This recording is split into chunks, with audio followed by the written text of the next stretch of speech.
Nosotros, como saben, en todos los programas estamos haciendo rondas de preguntas a los representantes parlamentarios para hablar cómo van a afrontar esa comisión de investigación. Lo hemos hecho ya con Partido Popular, con Coalición Canaria. Hoy lo vamos a hacer con Nueva Canarias, Bloque Canarista, y el jueves esperamos, si no hay contratiempo, de que nos atienda también Chano Franquis, el portavoz parlamentario del Partido Socialista. Así que hoy, a esta hora de la noche, vamos a saludar a Esther González, que es portavoz adjunta de Nueva Canarias, Bloque Canarista, en el Parlamento Autonómico. Esther, muy buenas noches, gracias por atendernos.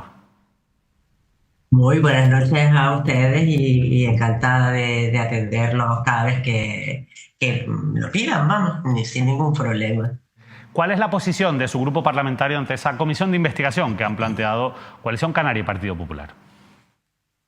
Vamos a ver, nosotros por supuesto vamos a apoyar esa comisión de investigación, entre otras cosas, porque bueno, es una comisión que va a apoyar todo el mundo y no tiene sentido. Nosotros no somos partidarios, no de esta comisión de investigación, de ninguna comisión de investigación, no lo fuimos partidarios o no fuimos partidarios cuando se planteaba la del caso Grúa, no votamos que no cuando hace, no sé, un año o por ahí, también el partido Coalición Canaria y el partido socialista, perdón, el Partido Popular pedía una comisión por el caso Mascarilla, porque entendemos que lo que está judicializado está judicializado. Nosotros no nos consideramos y no nos erigimos en jueces.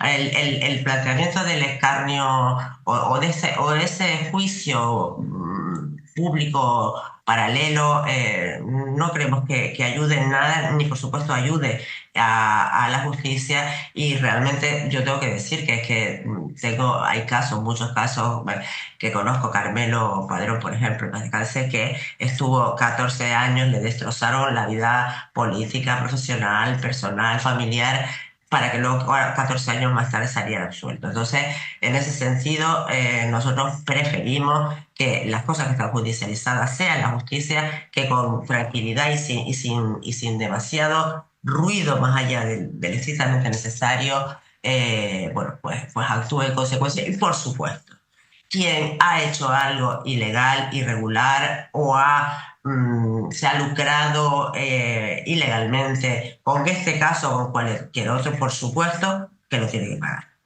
Esther, más allá de las responsabilidades penales, por supuesto judiciales, que se están dirimiendo, ¿no creen ustedes que tiene que haber también más explicaciones políticas y transparencia de cómo fue la gestión de cara a los ciudadanos? Sí, vamos a ver, a mí me parece bien que haya transparencia. Lo que pasa es que tenemos que situarnos en un contexto que no es el contexto ni actual ni normal. Estamos en una época que podemos hablar de guerra. Teníamos en un momento donde recuerdo, por ejemplo, que el Estado se hizo cargo, o sea, dijo que ellos se hacían cargo de la compra de todo, la centralizaban, y en los 15 días vieron que no podían y se los lanzaron a las comunidades autónomas. Las comunidades autónomas se vieron buscando por todos lados, porque es que la gente se estaba muriendo, los sanitarios estaban enfermando, con lo cual no podían atender a aquellos pacientes que estaban, recordemos que además fue la parte del COVID más virulenta y más mortífera. Y yo es que recuerdo, personalmente yo recuerdo, el día, nos confinaron el 14, a mí el 17 me metieron en el quirófano, fue la última vez que abrieron el quirófano. Y para buscar una mascarilla, porque en el Negrín se las daban de las quirúrgicas, a mí me costó una mascarilla de una FFP2, que ni siquiera era FFP2, sino una K95, 7 euros, ¿no? Entonces, en aquel momento yo creo que había un tema principal, que era buscar medidas de protección. Y la realidad es que las empresas que se dedicaban al sector sanitario no tenían material. Esa era una realidad. Y allí lo que imperaba era alguien que tuviera contactos con China o con los países que sí tenían pues ese material de protección. Lo que quiero decir es era un momento distinto, no es el momento actual. Yo he oído por ahí las empresas, o sea, empresas varias, no cumplían con la solvencia técnica. A mí me gustaría saber si alguien se ha leído el artículo 120 de la Ley de Contratos del Sector Público, que es el que determina cómo se tramita una compra con una declaración de emergencia. Y no tienes que tener ni solvencia técnica. Es más, ni siquiera la administración tiene que tener dinero para comprar a dedo, por decirlo de alguna manera, es aquello que necesita. Entonces, lo que me preocupa en un sentido es que es fácil ahora, con el tiempo y en periodos de normalidad, ponerte a criticar aquello que estaba ocurriendo en un periodo, en un momento donde era la guerra, vamos, algo que no conocíamos, inusitado y sospechado, y que no contábamos con nada. Entonces, yo lo que digo es por eso hay que poner las cosas en su sitio. O sea, obviamente, si alguien ha metido la mano en donde no tenía que haberla metido, se tiene que parar. Ahora, pretender que la situación en aquel momento se hiciera como si fuera un procedimiento normal, en unas condiciones normales, al día de hoy, eso sí que no me parece razonable.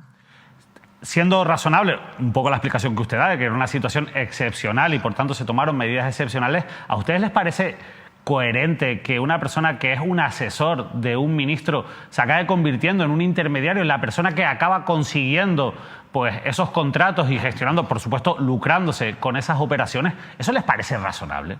No, en absoluto. No, eso no nos parece en absoluto normal, para nada.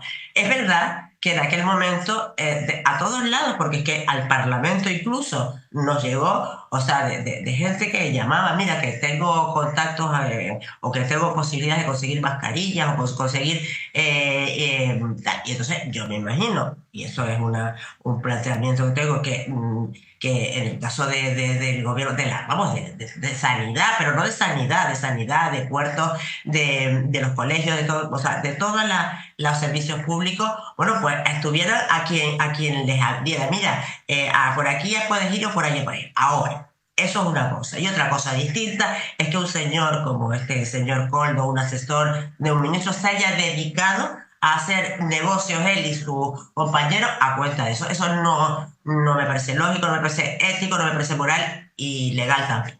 Óscar.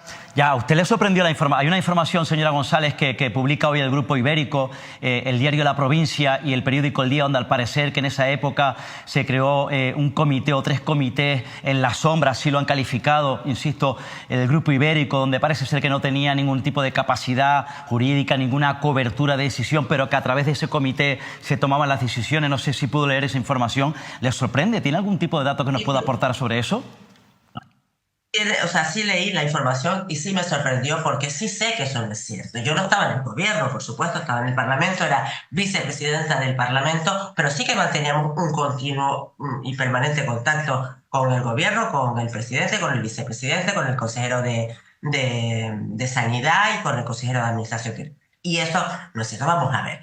Las decisiones se tomaban en el gobierno de Canarias. Había un comité de crisis, vamos a llamarlo, que estaba formado pues por el presidente del gobierno, el vicepresidente, el consejero de Sanidad, el consejero de Administración Pública, me parece que me falta alguien, pero algún consejero más, algún miembro más del gobierno, de Educación y Turismo creo que también estaba, que era el que tomaba o el que comentaba, hablaba de las decisiones que después el Consejo de Gobierno aprobaba. Y por otra parte, había un comité de asesores. No, llámese Beatriz Valcárcel, llámese los 2 rectores de las universidades, Sierra y Serra, estaba Conrado Domínguez, ahora no me acuerdo si había alguien más, pero eran como 5 o 6, que previo al Consejo de Gobierno y previo a la reunión que tenían del gabinete de crisis, bueno, pues ellos eran los que asesoraban de, oiga, cuidado, esto puede ir por ahí, hay que cerrar, o sería conveniente pues cerrar los quirófanos, por poner un ejemplo, hay que cerrar pues los aeropuertos, o sea, ese asesoramiento que se le daba a ese gabinete de crisis que después el Consejo de Gobierno, en lo que entendía que debía ser, aprobaba. Con lo cual, lo de los otros, porque creo que había como, hoy la provincia hablaba como de 4. El conocimiento que yo tengo y que no es errado porque estábamos en contacto permanente en la mesa del Parlamento con el gobierno, eran esos 2 comités, pero que no eran unos órganos institucionales. Quien tomaba las decisiones era el gobierno de Canarias. El gobierno de Canarias, el Consejo de Gobierno de Canarias, vamos. Dígame una cosa, usted forma parte de Nueva Canarias, en este caso fue vicepresidenta del Parlamento. Nueva Canarias estaba en el Pacto de las Flores, junto a la agrupación socialista Gomera, junto al Partido Socialista y Podemos. De hecho, su jefe de fila, su presidente del partido, Román Rodríguez, fue el vicepresidente y consejero de Hacienda. Dígame una cosa, señora González, ¿a ustedes en su momento estuvieron de acuerdo? ¿Les gustó la decisión? Dígame la verdad, sea sincera, que el Partido Socialista nombrara a Conrado Domínguez como director del Servicio Canario de Salud, si es que lo nombró el Partido Socialista. Vamos a ver, la situación de sanidad en la legislatura pasada fue un poco extraña. Por supuesto que lo nombró el Partido Socialista porque era una consejería del Partido Socialista. Había entrado Tere Cruz, estaba con Blanca Santana, me parece. Bueno, en el momento que cesa la Tere Cruz, pasa provisionalmente a ser Julio Pérez con Antonio Olivera, y cuando entra Blas, se trae a Paso, y Paso... yo creo que pasó 5 meses o 4 meses, decide irse porque el Servicio Canario de Salud no es, y la gerencia del Servicio Canario de Salud no es soplar y hacer botella. Y entonces decidieron nombrar a Conrado. Conrado había sido el gerente del Servicio Canario de Salud en la época, bueno, en el gobierno anterior con Baltar, y además en aquel momento era el secretario general técnico de la Consejería de Obras Públicas. La decisión... obviamente fue el Partido Socialista que lo propuso, porque la consejería era el Partido Socialista, fue el consejero de Sanidad quien lo propuso, y el Consejo de Gobierno pues lo aceptó. ¿Conoce, señora González, quién va a ser, quién va a presidir, quién va a estar al frente de esa comisión de investigación en el Parlamento? No tengo ni idea. O sea, la comisión de investigación, cuando se crea en la propia comisión, bueno, pues se negociará quién va a tener la presidencia. Es la verdad que la primera comisión de investigación, que yo por lo menos en los 8 años y pico que llevo en el Parlamento, se ha dado, me imagino que la mayoría determinará quién va a ocupar la mesa, ¿no? Quién va a tener la presidencia, la secretaría y la vicepresidencia, pero sinceramente en este momento no tengo ningún tipo de información al respecto. Esther, y creo que, bueno, no sé si en algún círculo se ha hablado, pero vamos, los diputados no lo conocen. Esther, me he quedado dándole vueltas un poco a la respuesta que le daba a la pregunta de Óscar Martín. Entiendo, por tanto, que ustedes desde Nueva Canarias no conocían la existencia de ese comité en la sombra, como lo ha llamado el periódico La Provincia, a que se refiere la propia agencia tributaria en uno de esos informes. ¿No les parece un acto de deslealtad? ¿Le han pedido explicaciones al Partido Socialista por el hecho de que en un momento tan importante, formando parte del mismo gobierno, se les ocultara la existencia de ese comité? Yo es que, vamos a ver, yo no he hablado, o sea, yo lo he visto hoy y desde luego no he hablado con el Partido Socialista para preguntarle, pero de verdad yo pongo en duda, lo que yo sé, lo que sabía, lo que he conocido todo el tiempo y lo que estaba, era ese comité, ese gabinete de crisis que formaba el gobierno con una serie de consejeros, no con todos, no los 10 consejeros y el presidente, y luego ese comité asesor, pero que además, no porque lo supiera yo, lo sabía, o sea, salía desde el Víctor cada vez que había un consejo de gobierno diciendo que se habían reunido con el comité asesor y todo lo demás. Esos subcomités, que es que además tampoco tengo ni idea realmente qué es lo que hacían, cuál es el planteamiento de esos comités, pero vamos, no tengo conocimiento en absoluto del tema, no he podido hoy preguntar, pero sinceramente tengo mis serias dudas de que esos subcomités, que no se tiran 4 o algo así, o 3, existieran. Pues Esther González, muchísimas gracias por habernos atendido. Estaremos muy pendientes de lo que ocurra la próxima semana en ese debate del Estado de la Nacionalidad. Le voy a pedir brevemente, tiene que ser muy breve, que evalúe al actual Gobierno de Canarias, que le ponga una nota. ¿Qué nota le pondría al actual Gobierno de Canarias en lo que llevamos de legislatura?